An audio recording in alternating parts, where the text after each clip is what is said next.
여러분, 다시 오신 것을 환영합니다. 포토닉 AI 칩은 오늘날 컴퓨팅 연구에서 가장 많이 논의되는 접근 방식 중 하나로 부상하고 있습니다. 이 칩들은 정보를 전송하고 처리하기 위해 전자가 아닌 광자를 사용한다는 점에서 기존 반도체 칩과 다릅니다. 이 비디오에서는 포토닉 칩이 어떻게 작동하는지, 어떤 기업과 연구실이 개발을 주도하고 있는지, 그리고 기존 실리콘 칩과 어떻게 비교되는지 설명할 것입니다. 또한 실제 적용 사례, 현재의 과제, 그리고 미래의 발전 방향도 살펴보겠습니다. 지금 바로 구독해 주세요.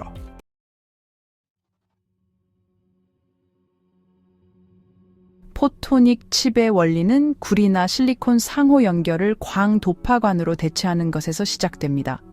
기존 마이크로 프로세서에서는 전자가 트랜지스터와 전선을 통해 흐르면서 저항이 발생하고 열이 발생합니다.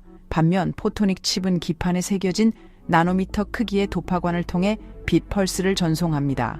이 도파관은 특정 경로를 따라 광자를 가두고 안내합니다. 가장 큰 장점은 광자가 전자와 같은 방식으로 저항결을 겪지 않는다는 것입니다. 이를 통해 비트당 더 낮은 에너지 비용으로 더 높은 대역폭의 데이터 전송이 가능합니다. MIT 연구진은 광학 상호 연결이 최소한의 에너지 손실로 초당 1테라비트 이상의 데이터 속도를 달성할 수 있음을 보여주었습니다.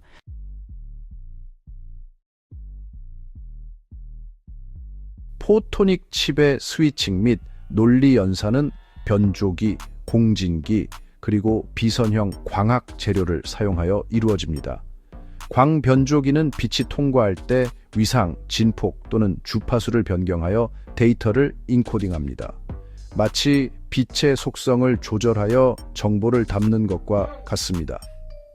실리콘 포토닉스는 통신 파장에서 실리콘이 투명하고 CMOS 제조 라인과 통합될 수 있어 빠르게 발전해 왔습니다. 마치 우리 생활 속 반도체 기술처럼 말이죠. 링 공진기는 신호를 필터링하고 다중화하는 데 사용되어 마치 여러 개의 고속도로처럼 다른 파장에서 병렬 데이터 스트림을 가능하게 합니다. 단일 도파관은 파장 분할 다중화를 통해 수십 개의 채널을 전송할 수 있습니다. 마치 하나의 케이블로 여러 방송 채널을 보는 것과 같습니다. 변조, 필터링, 그리고 다중화의 이러한 단계별 조합은 포토닉 칩이 대량의 데이터를 병렬로 처리할 수 있도록 합니다. 이는 마치 슈퍼컴퓨터가 여러 작업을 동시에 처리하는 것과 같습니다.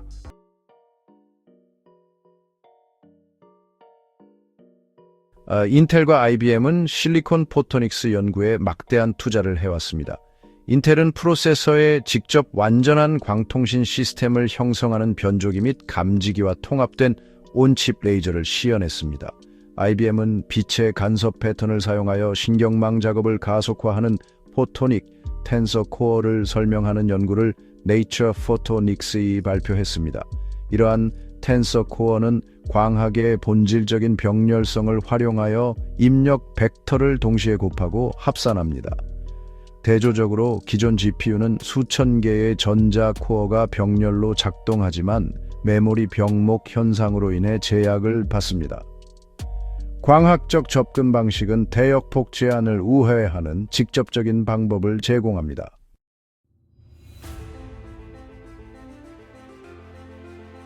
이 분야에서 주목할 만한 스타트업 중 하나는 MIT에서 시작된 라이트매터입니다. 라이트매터는 마흐젠더 간섭계 Mach Zehnder Interferometers 배열을 사용하여 행렬 곱셈을 수행하는 엔바이스라는 광자 AI 가속기를 개발했습니다. 이 간섭계는 빛을 두 갈래로 나누어 데이터 값에 비례하는 위상 변화를 적용한 다음 다시 합칩니다. 그 결과로 생성되는 간섭 패턴이 곱셈 결과를 나타냅니다. 수천 개의 이 장치들이 병렬로 작동하여 매우 낮은 지연 시간으로 선형 대수 연산을 수행합니다. 마이크로소프트는 2023년에 AI 모델 추론을 위해 자사의 클라우드 데이터 센터에서 라이트매터의 광자 칩을 테스트할 것이라고 발표했습니다.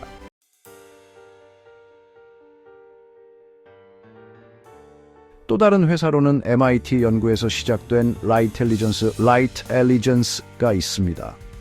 이 회사 역시 MIT 연구에서 시작되었습니다. 라이텔리전스는 광자 회로를 사용하여 대규모 최적화 문제를 해결하는 시스템을 시연했습니다. 그들의 프로토타입 장치는 특정 작업에서 CPU 기반 방식에 비해 100배 이상의 속도 향상을 달성했습니다. 신경망에 중점을 둔 라이트매터와는 달리 라이텔리전스는 광자 기술을 더 넓은 범위의 알고리즘 작업에 적용합니다. 두 회사 모두 GPU에 비해 전력 소비 감소를 강조합니다.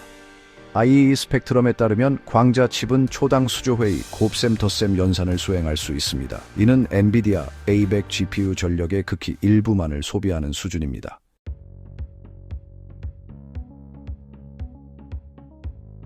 전 세계의 연구는 비단 미국에만 국한된 것이 아닙니다. 중국에서는 칭화대학교와 화웨이가 AI 가속화를 위한 통합 포토닉스 파일럿 프로젝트를 공동 발표했으며 그 결과는 IEEE 포토닉스 기술 레터에 게재되었습니다. 벨기에 아이메크와 같은 유럽 연구소들도 통합 포토닉스 플랫폼을 적극적으로 탐구하고 있으며 아이메크의 2024년 보고서에 따르면 포토닉 컨볼루션 엔진의 성공적인 시험을 기록했습니다. 이러한 국제적인 노력은 포토닉 컴퓨팅이 전 세계적인 경쟁임을 보여주며 각 지역은 재료, 패키징, 소프트웨어 통합과 같은 상호 보완적인 강점에 집중하고 있습니다.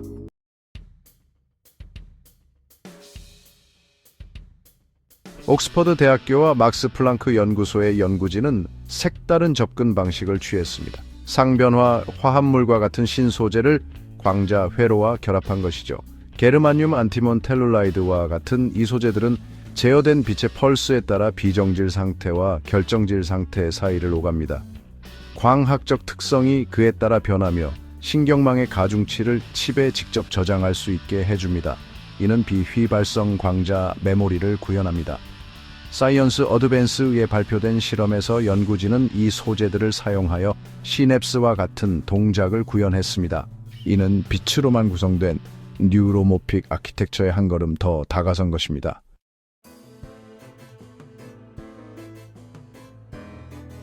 포토닉 칩 제조는 일반적인 CMOS 웨이퍼와는 다른 방법이 필요합니다. 기존 반도체 파운드리를 활용할 수는 있지만 도파관의 정밀한 식각과 광학 재료 증착이 매우 중요합니다. 칩 안팎으로 빛을 결합하는 것 또한 어려운 과제입니다. 광섬유를 칩 표면에 연결하기 위해 그레이팅 커플러나 엣지 커플링 기술이 사용됩니다. 확장 가능한 시스템을 위해서는 낮은 삽입 손실을 유지하는 것이 필수적입니다. 글로벌 파운드리와 대만 반도체 제조회사인 TSMC는 상업 고객이 전자칩과 동일한 설계 도구를 사용하여 광학 회로를 설계할 수 있도록 포토닉스 플랫폼을 개발했습니다.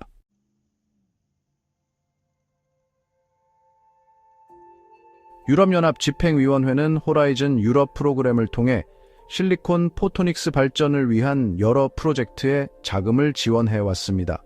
한 예로 포토닉 가속기를 고성능 컴퓨팅 시스템에 통합하는 데 중점을 둔 PHNXS 이니셔티브가 있습니다. 이 프로젝트는 2026년까지 에너지 소비를 줄인 엑사스케일 슈퍼컴퓨팅 노드를 시연하는 것을 목표로 합니다. 일본 통신부 또한 NTT 및 후지츠와 같은 산업 파트너와 대학 간의 공동 프로젝트를 지원하여 데이터 센터용 포토닉 인터커넥트를 연구하고 있습니다. 이러한 정부 프로그램들은 포토닉 AI 칩이 스타트업에만 국한되지 않고 국가 연구 전략의 중요한 부분임을 보여줍니다.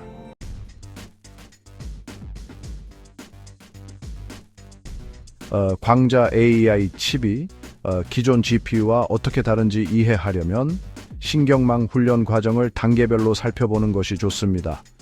훈련은 가중치 행렬과 입력 벡터 간의 반복적인 행렬 곱셈과 비선형 활성화 함수를 포함합니다. GPU는 수천 개의 병렬 코어를 통해 부동 소수점 연산을 실행하여 이를 가속화합니다. 하지만 광자 칩은 간섭계에서 위상 변화로 가중치를 나타냅니다. 곱셈은 광학 간섭을 통해 자연스럽게 발생하며 합산은 검출기에서 빛의 강도를 결합하여 이루어집니다. 비선형 활성화는 여전히 일반적으로 전자적으로 수행됩니다. 이러한 하이브리드 모델 때문에 현재 광자 칩은 GPU를 완전히 대체하기보다는 가속기 역할을 합니다.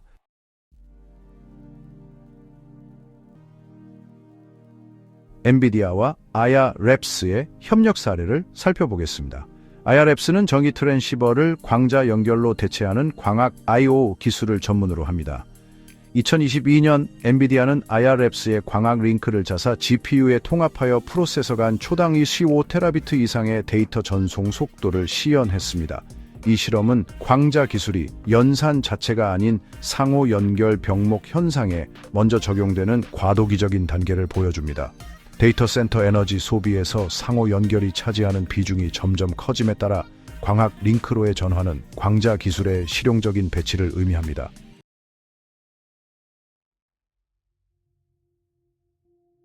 극저온 냉각은 포토닉 칩이 확실한 이점을 보이는 또 다른 영역입니다. 초전도 전자는 극심한 냉각이 필요하지만 포토닉 칩은 대부분의 기능에서 상온에서도 작동할 수 있습니다. 하지만 특정 재료를 기반으로 하는 감지기는 노이즈를 줄이기 위해 더 낮은 온도가 필요할 수 있습니다. 칼텍의 연구진은 단일 광자 감도를 달성하기 위해 초전도 나노와이어 감지기를 광회로와 통합하는 하이브리드 시스템을 연구하고 있습니다. 이러한 감지기는 고전적인 광자 신호와 양자 광자 신호 모두를 처리해야 하는 양자 머신러닝에 유용하게 사용될 수 있습니다.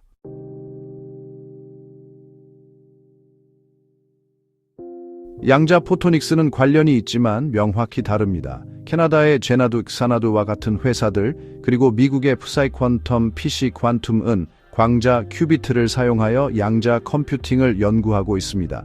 이러한 시스템들은 기존의 광자 AI 가속기와는 다르지만 제작 기술과 광학 부품 설계에는 일부 공통점이 있습니다. AI를 위한 집적 포토닉스의 발전은 양자 회로로 이어질 수 있으며 그 반대도 마찬가지입니다. 예를 들어 낮은 손실의 도파광과 안정적인 간섭계의 사용은 두 분야 모두의 이점을 제공합니다.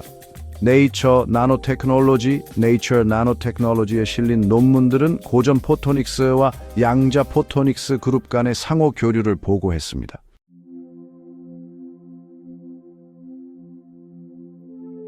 광자 인공지능 칩의 한계는 전기 광학 변환에 의존한다는 점입니다. 입력 데이터는 대부분 전기 신호이기 때문에 변조기를 사용하여 빛 신호로 변환해야 합니다. 계산 후에는 결과를 저장하거나 추가 처리하기 위해 다시 전기 신호로 변환해야 하죠. 이러한 각 변환 과정에서 지연 시간과 에너지 손실이 발생합니다. 기업들은 이러한 손실을 최소화하기 위해 더 효율적인 변조기와 검출기를 개발하고 있습니다.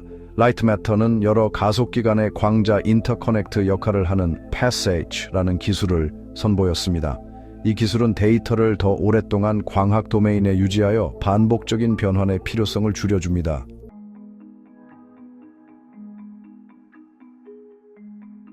광반도체 칩을 대량 생산하는 데에도 여러 어려움이 있습니다. 무어의 법칙에 따라 크기를 줄일 수 있는 전자 트랜지스터와 달리 광학 부품은 빛의 파장에 따라 물리적인 크기 제약이 있습니다.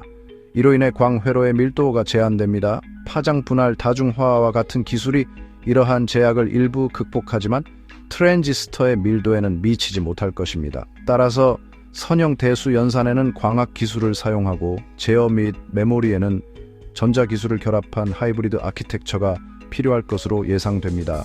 스위스 취리히 연방공과대학교 ETH 즈리크 연구원들은 기존 실리콘 시스템 내에 광학 코어를 내장하는 것이 최적의 설계가 될 수 있다고 제안합니다.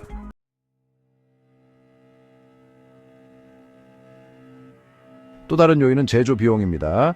현재의 포토닉 시제품은 레이저, 변조기, 그리고 감지기의 정밀한 정렬을 위해 특수 장비를 필요로 합니다. 수율은 표준 CMOS 웨이퍼보다 낮아서 단위 비용을 증가시킵니다. 업계 분석가들은 포토닉 웨이퍼가 표준 반도체 웨이퍼에 비해 제곱 센티미터당 몇 배 더 비쌀 수 있다고 지적합니다. 인텔이나 TSMC와 같은 대기업들은 기존 리소그래피 도구에 포토닉 설계를 적용하여 비용을 절감하기 위해 노력하고 있습니다. 이러한 조정이 성숙해질 때까지는 광범위한 소비자 배포는 어려울 것으로 보입니다. 비록 데이터 센터 채택이 단기적으로 더 높은 비용을 정당화할 수 있다 하더라도 말이죠.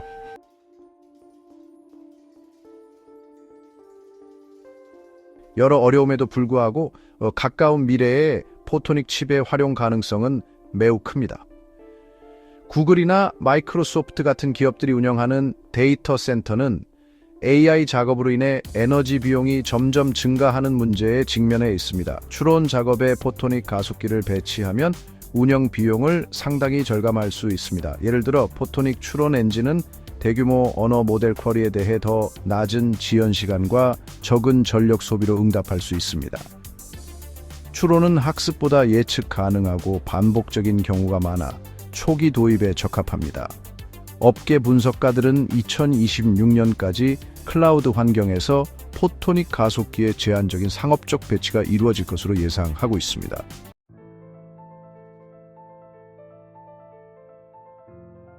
(2020년대) 후반이 되면 고성능 컴퓨팅 클러스터에 포토닉 칩이 더욱 널리 통합될 수 있습니다. 미국 에너지부에서 자금을 지원하는 슈퍼컴퓨터는 이미 하이브리드 광학 인터커넥트를 탐색하고 있습니다. 성공한다면 이는 시스템 아키텍처를 광학 백플레인으로 전환하고 기존 구리 케이블의 필요성을 줄일 수 있습니다. 이는 성능을 향상시킬 뿐만 아니라 냉각 인프라도 단순화할 것입니다.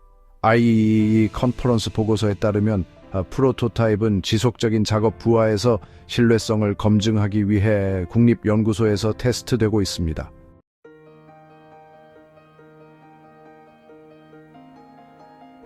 장기적으로 볼 때 광자 AI 칩은 우리 주변의 전자제품에도 큰 영향을 미칠 수 있습니다. 데이터 센터와 슈퍼컴퓨터가 가장 먼저 혜택을 보겠지만 제조 기술이 발전하면 광자 기술이 노트북이나 ESG 디바이스에도 적용될 수 있습니다. 예를 들어 광학 가속기는 현재 모바일 프로세서의 고질적인 문제인 발열 문제 없이 온디바이스 AI를 구현할 수 있게 할 것입니다. 마치 K-팝 아이돌이 무대 위에서 뜨거운 열기를 뿜어내도 늘 시원한 모습을 유지하듯이 말이죠. 하지만 비용과 통합의 어려움이 해결되기 전까지는 아직 예측하기 어렵습니다. 이러한 변화의 흐름은 GPU의 발전 과정과 유사합니다. GPU도 처음에는 전문가용 워크스테이션에서 사용되다가 점차 일반 소비자 기기로 확산되었으니까요. 마치 김치 냉장고가 처음에는 특별한 가전제품이었지만 이제는 모든 가정의 필수품이 된 것처럼요.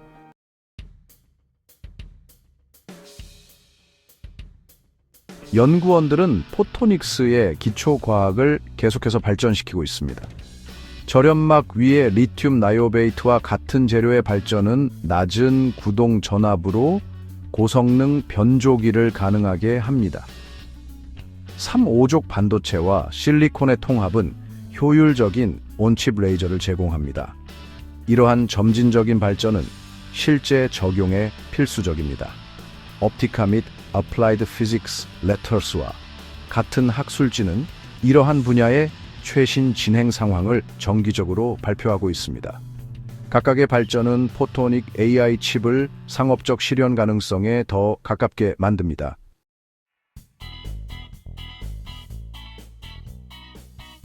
요약하자면 포토닉 AI 칩은 연산과 데이터 이동을 다루는 방식에 있어 큰 변화를 가져올 것입니다.